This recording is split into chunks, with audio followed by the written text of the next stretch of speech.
Meridian Regional Flight 218 was cleared for takeoff at 11:04 p.m. on a Tuesday in October, carrying 206 passengers, a full fuel load for a transcontinental red-eye, and a right-engine turbine blade that had been developing a fatigue crack for 5 years. The aircraft was a 9-year-old regional jet, the workhorse of Meridian Regional Airlines' expanding fleet. The fleet the company had spent 18 months telling investors was the most rigorously maintained in the regional carrier segment, ahead of a fleet financing round that was scheduled to close the following week at a valuation north of $2 billion. Flight 218 was, that night, an entirely unremarkable departure. A ground crew, a pushback, engines spooling up on the taxiway, under a clear October sky. Owen Marsh was driving a baggage tug across the tarmac when he heard it.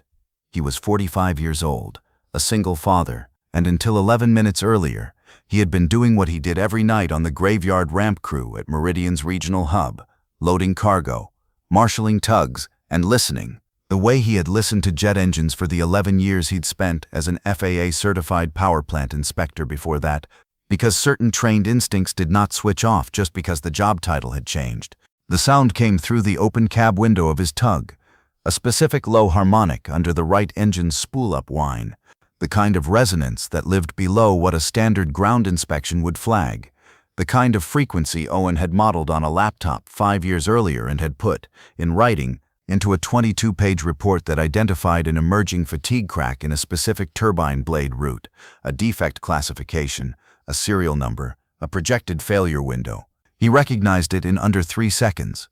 Flight 218 was already rolling toward the active runway.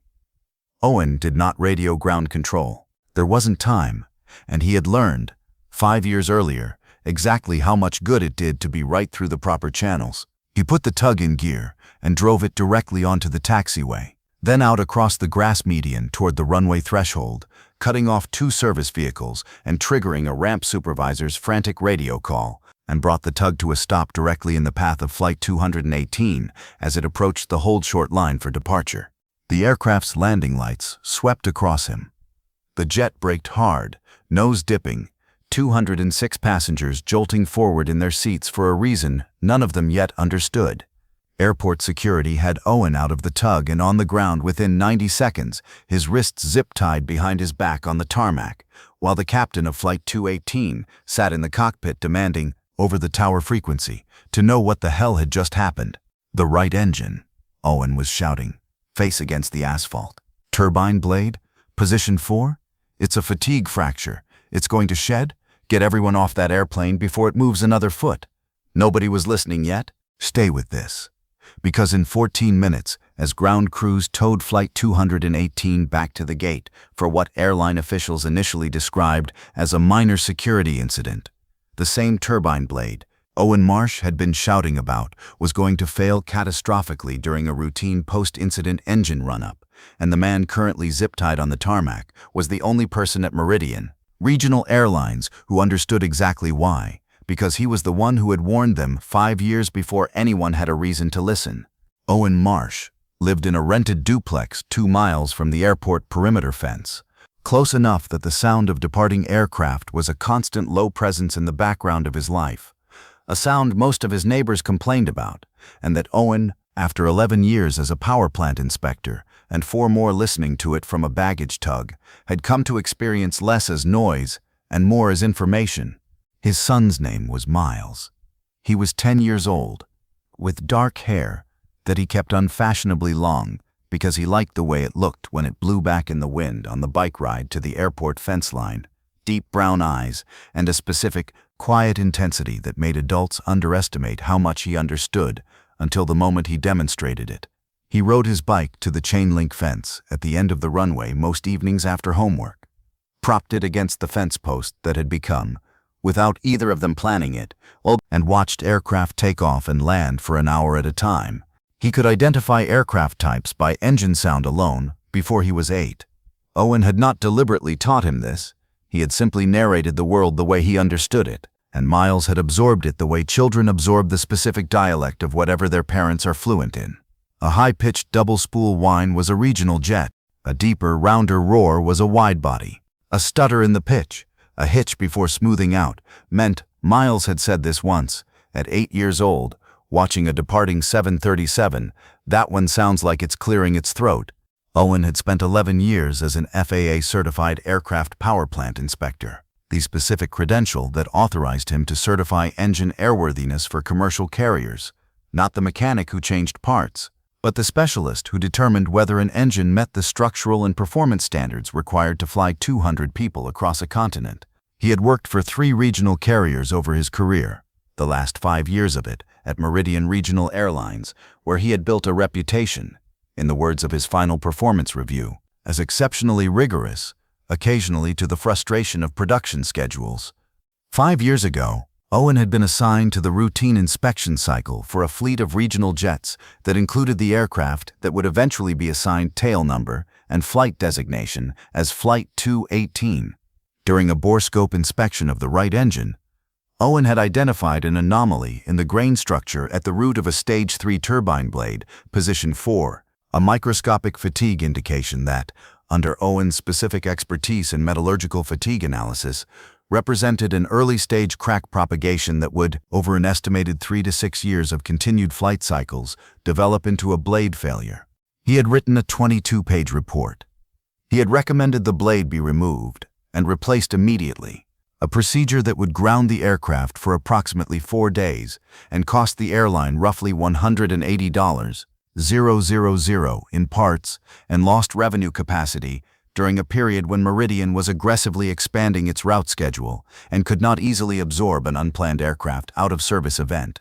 The airline's director of fleet maintenance, a man named Anthony Bryce, had reviewed Owen's report and disagreed with his risk classification. Bryce had commissioned a secondary borescope review from a contracted inspection firm, which had classified the anomaly as within acceptable tolerance under a broader industry standard, and had authorized the aircraft to return to service with a notation for enhanced monitoring at future maintenance intervals rather than immediate blade replacement. Owen had disputed this. In writing, citing the specific metallurgical literature that distinguished the anomaly he'd identified from the broader tolerance category Bryce's contracted inspector had applied. He had requested an independent third review. The request had not been granted. Instead, 6 weeks later, Owen had been informed that his position was being restructured as part of a maintenance department reorganization, a restructuring that eliminated exactly one position, his. His FAA inspector authorization had not been revoked, but his employability within the tight-knit regional aviation maintenance industry had been quietly, thoroughly compromised. He had applied to 9 positions in the 2 years following his termination. He had received 1 interview and no offer. He had taken the ramp job at Meridian 18 months ago because it paid enough to keep Miles in his school district, because the schedule let him be home most mornings before Miles left for school, and because it kept him close enough to the aircraft to keep listening. He had kept the 22-page report. He kept it, along with his correspondence with Anthony Bryce and a physical sample of a comparable failed turbine blade route, in a locked file box in his bedroom closet. He had brought that same physical blade sample to work in his jacket pocket almost every shift for 4 years, not for any function it served, but because he had wanted, in some way he had never fully examined, to keep the exact tactile evidence of what he'd been trying to prevent close enough to touch. At 11:03 p.m. on a Tuesday in October, listening from the open window of a baggage tug, he heard the sound. The sound was subtle enough that Owen would later have difficulty explaining, to people without his specific training, exactly what had made it identifiable in under 3 seconds against the general roar of a jet engine spooling to take off power on a busy commercial ramp. It was a harmonic, a very specific secondary vibration frequency layered under the primary engine tone, the acoustic signature of a rotating component with a structural discontinuity moving through its cycle. Owen had modeled this exact frequency on his laptop 5 years earlier, translating the metallurgical fatigue indication he'd found in the borescope inspection into a predicted acoustic signature. He had never expected to actually hear it. The model had been theoretical, a piece of supporting documentation for a report that, as far as he knew, had resulted in the blade being placed on an enhanced monitoring schedule that likely meant, in practice, that nobody was specifically monitoring it at all, because Anthony Bryce's contracted secondary review had been the one that carried forward into the aircraft's official maintenance record, and Owen's 22 pages had been filed as a disputed minority opinion. 5 years of enhanced monitoring that likely never happened. 5 years of flight cycles accumulating stress on a blade route Owen had specifically flagged. And now, at 11:03 p.m., through the open window of a baggage tug, he heard the exact frequency his model had predicted. He did not deliberate. He had learned, 5 years earlier, the specific cost of deliberating through proper channels while holding information nobody with authority wanted to receive. He put the tug in gear. The drive from his position on the ramp to the taxiway, hold short area, took Owen 90 seconds, most of it spent cutting across a grass median that baggage tugs were never supposed to cross. Owen brought the tug to a stop directly across the hold short line, in the path of Flight 218's approach to the active runway. The aircraft's landing lights swept over him as the captain, seeing an unexplained ground vehicle blocking the taxiway ahead, applied maximum braking, a hard stop that jolted 206 passengers forward against their seatbelts and produced in the cabin the specific confused alarm of people who had just felt something clearly wrong happen on an otherwise routine flight. Owen was out of the tug before airport security reached him, walking toward the aircraft's nose with both hands raised, shouting toward the cockpit windscreen with a voice trained to be heard over jet engine noise. Right engine. Position 4 turbine blade. It's a fatigue fracture. You need to shut down and evacuate before. Security had him on the ground, face against asphalt still warm from the day's heat, wrists zip-tied behind his back, within 90 seconds. He kept talking. Nobody in a position to act on what he was saying was listening yet. The ramp supervisor was radioing his own chain of command about an unauthorized vehicle incident. The tower was coordinating with the captain about towing the aircraft back to the gate for inspection following what was being characterized, in the initial radio traffic, as a security disturbance rather than a mechanical concern. And Owen Marsh was being walked toward a security vehicle, with the specific bitter clarity of a man who had done everything exactly right and was, once again, not being heard. Flight 218 was towed back to the gate.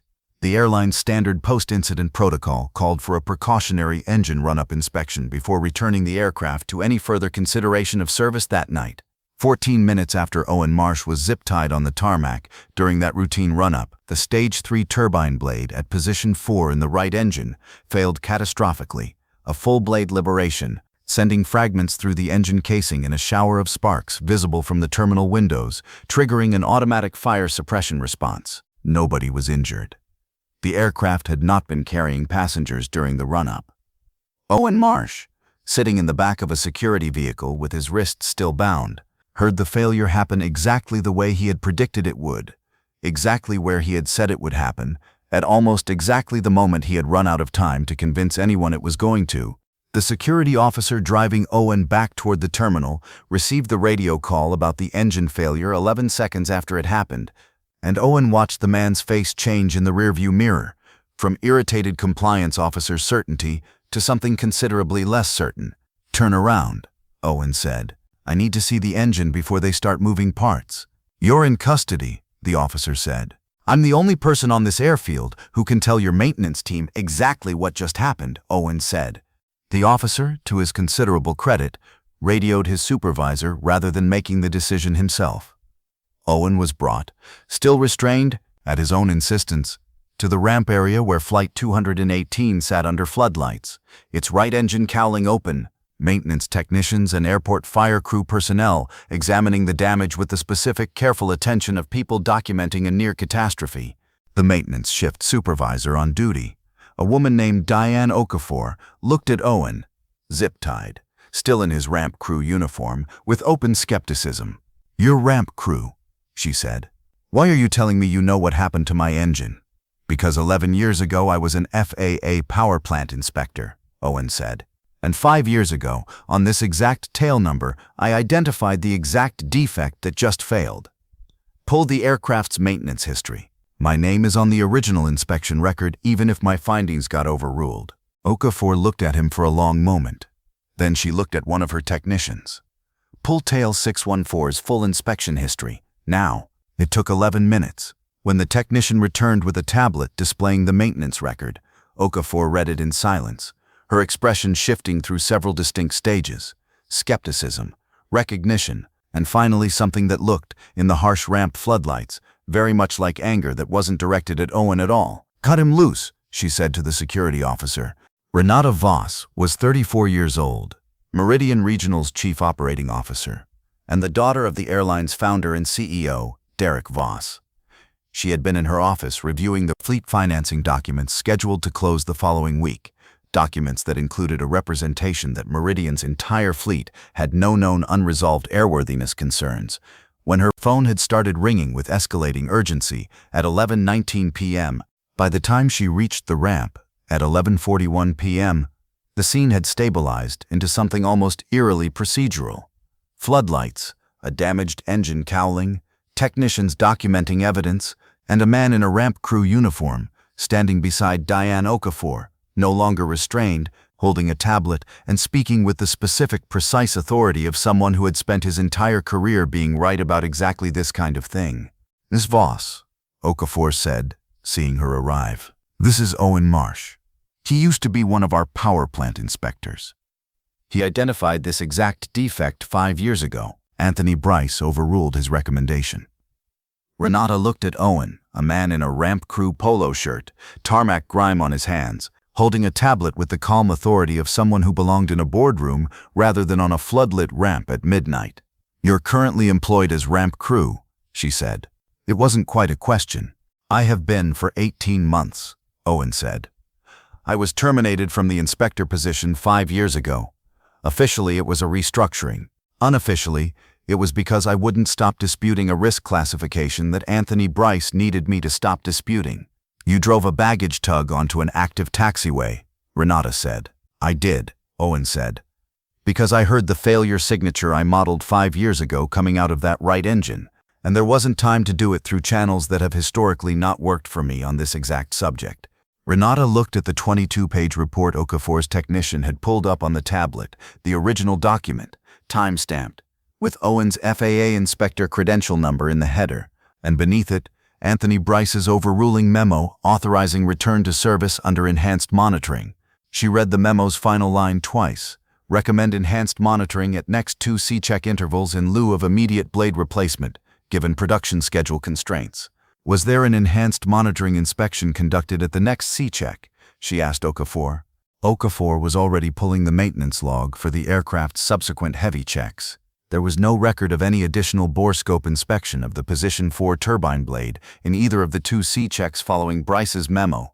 "It was never monitored," Renata said. Not a question, a specific flat statement of a woman reconstructing, in real time, exactly how close her airline had just come to losing 206 people over a document that had been filed and functionally ignored for 5 years. While the ramp investigation continued, 206 Flight 218 passengers sat in a Meridian regional gate area that had been converted, over the previous 90 minutes, into a makeshift crisis response zone.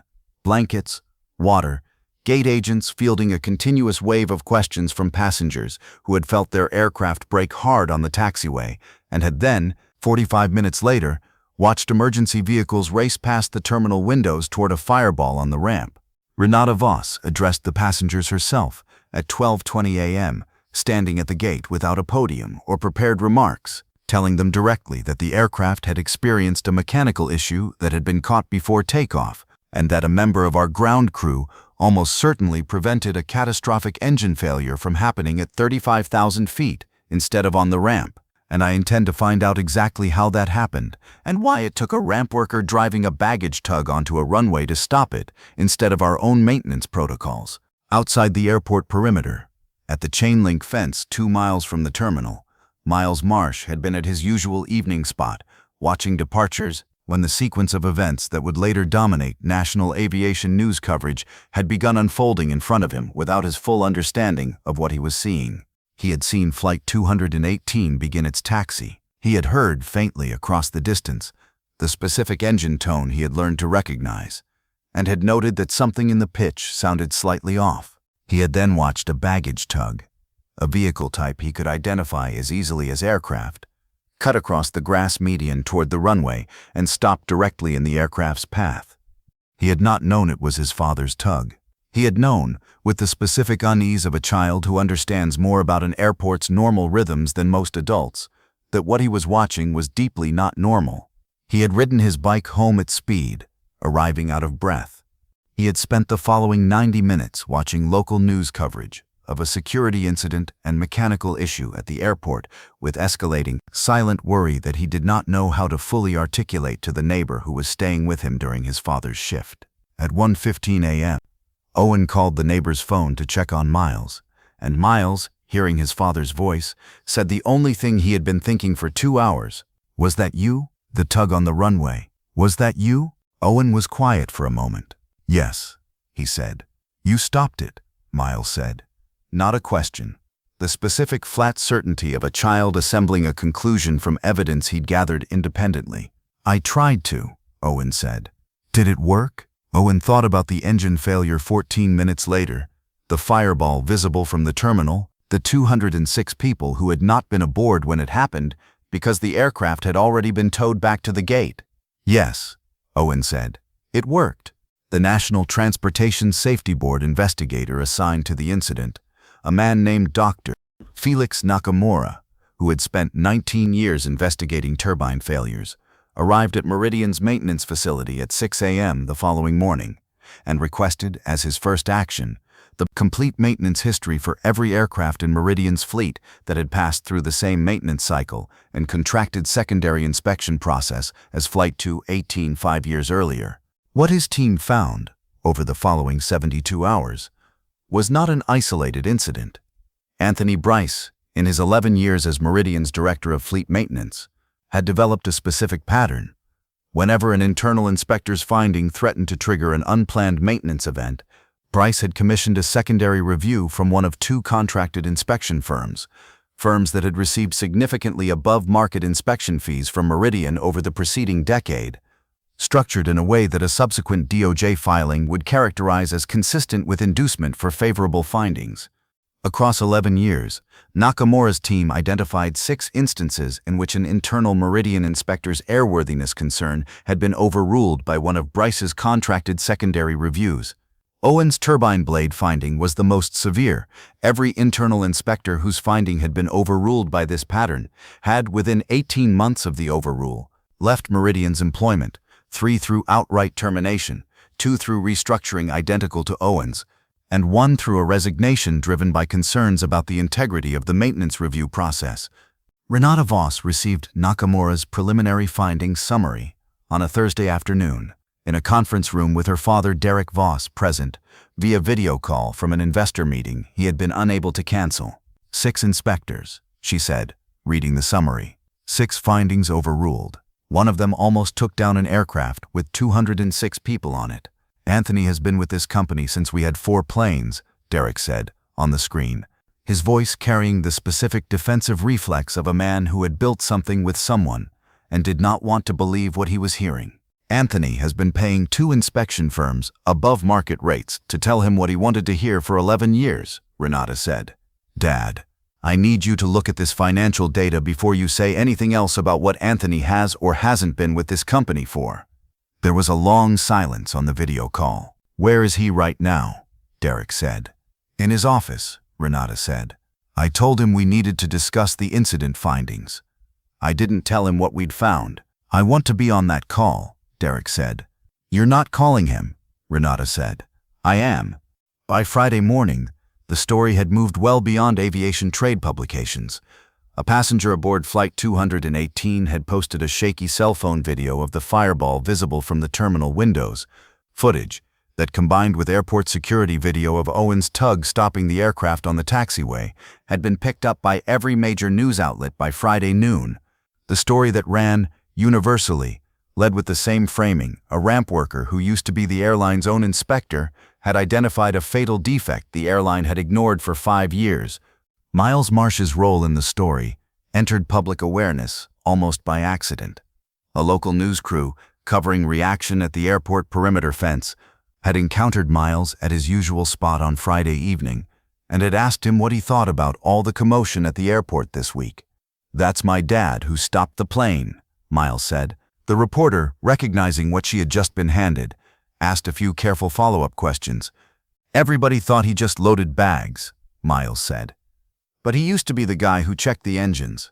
He got fired for being right about something. He still listens to the planes every night, even from the tug. That's how he knew. The clip ran that evening, and by Saturday morning, it had accumulated several million views across platforms, most of the commentary centering on a single sentence Miles had delivered, without any apparent awareness of how much weight it carried. He got fired for being right about something. Meridian Regional Airlines called a joint press conference with the NTSB for Saturday at noon. Derek Voss stood at the podium first. He looked, in a way that several reporters noted afterward, considerably older than he had in his IPO-adjacent public appearances 18 months earlier. 5 years ago, one of our own inspectors identified a defect that could have brought down an aircraft with over 200 people on board, he said. Our director of maintenance overruled that finding. That inspector, Owen Marsh, was terminated within 6 weeks of raising his concern. He has spent the last 4.5 years working on our ramp crew at a fraction of his prior compensation, still listening to our engines every single night because, and I've spoken with him directly about this, he never stopped believing the aircraft mattered more than what happened to his career for saying something true about one of them. He paused. Anthony Bryce was terminated Thursday and is currently the subject of a federal investigation. We are conducting a complete third-party review of every aircraft that passed through any inspection Mr. Bryce was involved in overruling across the past 11 years. And I am here publicly to tell Owen Marsh, I am sorry. And I am asking you to come back to the job you were always qualified to hold. Anthony Bryce was arrested the following Tuesday on federal charges including conspiracy to falsify aircraft maintenance records and wire fraud related to the inducement payments to the contract.